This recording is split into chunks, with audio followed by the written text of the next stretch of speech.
Hello student, कैसे हैं आप सब। एक बार पुनः आप सभी का आपके अपने चैनल सी कोचिंग क्लासेस पर स्वागत है। क्लास 12 केमिस्ट्री एनसीईआरटी चैप्टर 16 दैनिक जीवन में रसायन में से एक महत्वपूर्ण टॉपिक चर्चा करने वाले हैं डिटर्जेंट। क्वेश्चन इसमें कई प्रकार से पूछ दिए जाते हैं स्टूडेंट, तो इसको घुमा फिरा कर कैसे कैसे क्वेश्चन पूछा जाता है। डिटर्जेंट का हिंदी होता है अपमार्जक। क्वेश्चन पूछा जाता है, पहला क्वेश्चन होता है डिटर्जेंट किसे कहते हैं, इनके प्रकार को समझाइए। या कि अपमार्जक किसे कहते हैं, अपमार्जक के प्रकार को समझाइए। या कि 2 नंबर में क्वेश्चन पूछ दिया जाता था कि डिटर्जेंट पर टिप्पणी, अपमार्जक पर टिप्पणी लिखो, इनके भाग लिखिए। तो क्वेश्चन किसी प्रकार से पूछा जा सकता है। इस वीडियो को अंत तक देखते हैं तो छोटा सा टॉपिक है डिटर्जेंट, इसे आप लोग अच्छे से तैयार कर पाएंगे। जो कि स्टूडेंट आप लोगों को एक वीडियो मैंने बनाया था जिसमें डिटर्जेंट और मतलब साबुन में अंतर, अर्थात साबुन और अपमार्जक में अंतर कराया था कि साबुन और अपमार्जक में कौन सा बेहतर होता है। तो आप लोगों को पता है कि बेहतर वही होगा जो कार्यक्षमता अधिक रखता है, जिसकी कार्यप्रणाली अधिक होगी, जो उच्च है ना गुणवत्ता युक्त होगा, वही है ना उच्च कहने का मतलब श्रेष्ठ कहलाएगा। तो आप लोगों को पता होगा स्टूडेंट कि जो अपमार्जक होता है साबुन की अपेक्षा श्रेष्ठ होता है। क्यों? क्योंकि जो साबुन होते हैं वो जल में अल्प विलेय होते हैं और मृदु जल के साथ कोलाइडी विलयन झाग बनाते हैं, इमल्सन जिसको बोलते हैं, बनाकर झाग उत्पन्न करते हैं। किंतु कठोर जल के साथ साबुन संयोग नहीं करते। उसके लिए हम डिटर्जेंट का प्रयोग करते हैं। इसलिए हम कहते हैं कि जो साबुन से डिटर्जेंट होता है वो श्रेष्ठ होता है। अच्छा, ये डिटर्जेंट होते किसके हैं? जो डिटर्जेंट बनाए जाते हैं स्टूडेंट, वो जैसे आपके पास एल्किल समूह है, एल्केन से बनता है एल्किल, और उसमें सल्फोनिक अम्ल का लवण या एल्किल हाइड्रोजन सल्फेट होता है। अर्थात स्टूडेंट सल्फोनिक क्या समूह, सल्फो समूह क्या है? SO3, SO3, ठीक है, SO3 है। और जब जैसे अम्ल है सल्फोनिक अम्ल, उसमें यदि क्षार मिला दिया जाए तो बन जाता है लवण। जैसे सोडियम ही मिला दें तो बन जाता है लवण। समझ पा रहे हैं? जैसे सोडियम लाराइल सल्फेट, यानी सोडियम भी है, लाराइल भी है। लाराइल मतलब एक कार्बनिक श्रृंखला है, और सल्फेट यानी SO3 है। सल्फो समूह जुड़ा रहता है, सल्फोनेट होता है तो SO3 और एक वो निगेटिव होता है। समझने की कोशिश करें तो जो डिटर्जेंट होता है या तो सल्फोनिक अम्ल के लवण या तो एल्किल हाइड्रोजन सल्फेट होते हैं। दोनों का ये नेम थोड़ा सा चेंजेस है। सल्फोनिक अम्ल लवण उसका एक नामकरण के रूप में देखा जाए तो एल्किल हाइड्रोजन सल्फेट होता है। ये एथिलीन प्रकार के 10 से 18 कार्बन वाले असंतृप्त हाइड्रोकार्बन की सल्फ्यूरिक अम्ल से अभिक्रिया करके बनाई जाती है। सल्फ्यूरिक अम्ल में होता है H2SO4, ठीक है। इसको हम लाराइल एल्कोहल के साथ यदि क्रिया करा दें तो बनाएगा स्टूडेंट एक प्रकार का क्या, अपमार्जक। हम क्रिया करके भी दिखाएंगे। अभी आप इतना समझने की कोशिश करें कि डिटर्जेंट है क्या। तो आपके पास स्टूडेंट क्या है? एथिलीन प्रकार के 10 से 18 कार्बन वाले असंतृप्त हाइड्रोकार्बनों की जो एक समूह है वो सल्फ्यूरिक अम्ल से क्रिया करके क्या बनाता है? डिटर्जेंट बनाता है।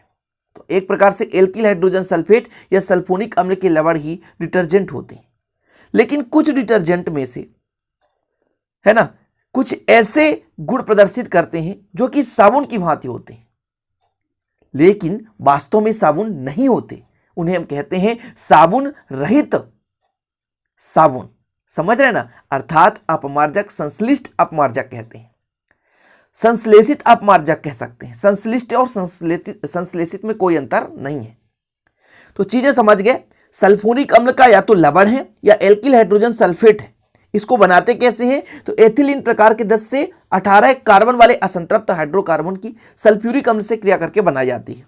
कुछ कार्बनिक अम्ल बनते हैं, कार्बनिक अम्लों का ये सोडियम लवण है। ऐसे यौगिक को हम संश्लेषित डिटर्जेंट कहते हैं। उदाहरण के तौर पर सोडियम डोडेसिल बेंजीन सल्फोनेट या सोडियम एन डोडेसिल सल्फेट। ये थोड़ा नाम है, अटपटा रहता है। मैं एक रिएक्शन करके दिखाता हूं। जैसे मैं लाराइल एल्कोहल ले लूं, है ना, एक प्रकार का ऋणात्मक अपमार्जक है, लेकिन आप लोग इसे समझेंगे, है ना। देखिए थोड़ा सा, लाराइल एल्कोहल क्या है?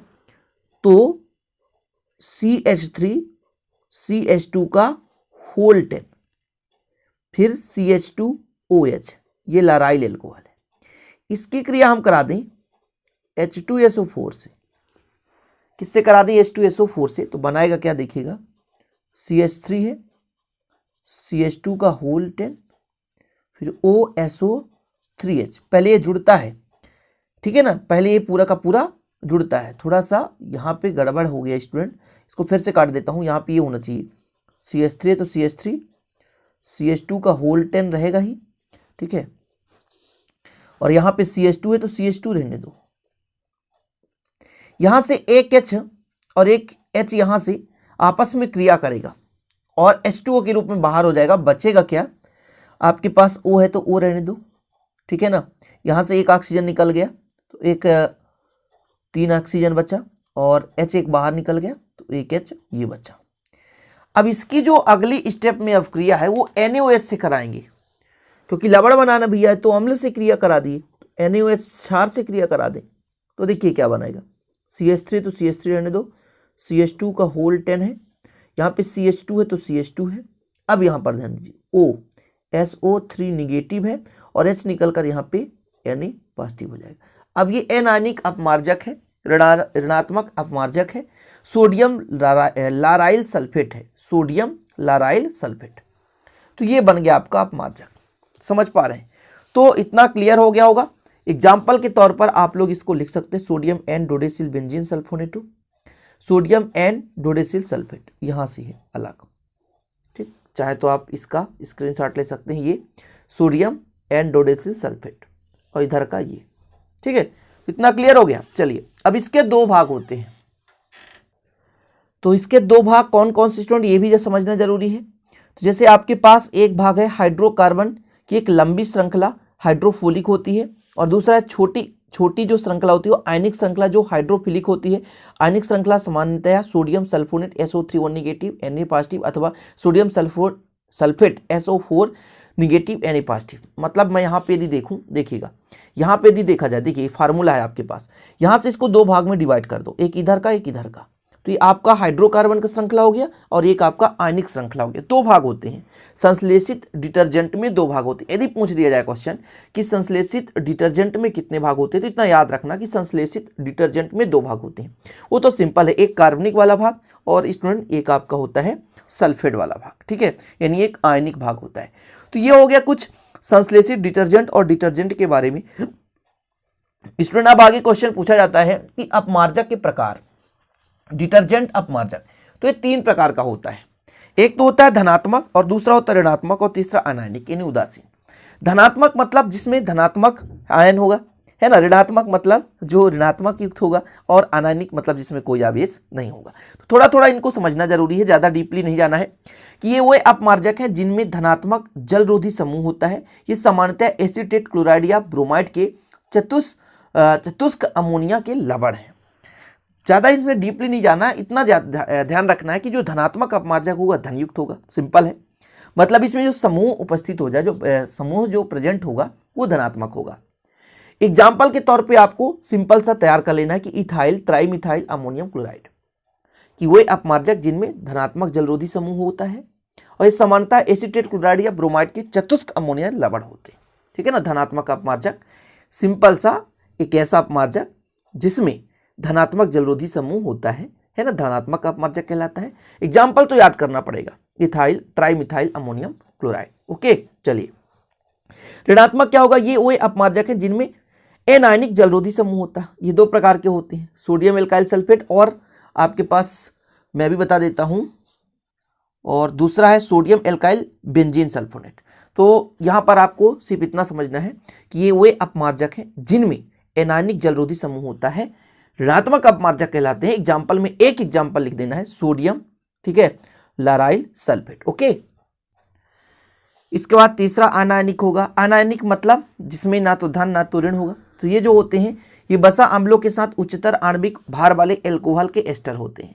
सिंपल तरीका स्टूडेंट, इसमें ज़्यादा आपको याद नहीं करना है। सिंपल तरीका मैं कह रहा हूँ कि ज़्यादा रटने वाला सिस्टम नहीं होना चाहिए आपके पास। एग्जाम्पल के तौर में जैसे पॉलीएथिलीन ग्लाइकॉल एस्टीरेट, पॉलीएथिलीन ग्लाइकॉल एस्टीरेट, यदि आपसे सूत्र नहीं भी याद होता है तो ज़्यादा परेशान मत करना होना स्टूडेंट, इसका नाम जरूर याद कर लेना। नाम यदि कर लोगे तो पूरे के पूरे, है ना, आपको नंबर मिलेंगे।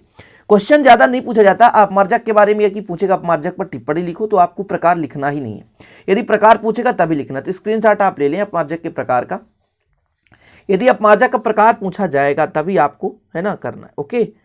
चलिए ये हो गया। इसके बाद ये स्क्रीनशॉट ले लें आप लोग, क्योंकि बहुत सारे बच्चे कहते हैं सर स्क्रीनशॉट के लिए समय नहीं देते हैं, स्क्रीनशॉट नहीं ले पाते हैं। डिटर्जेंट का आप ले लें।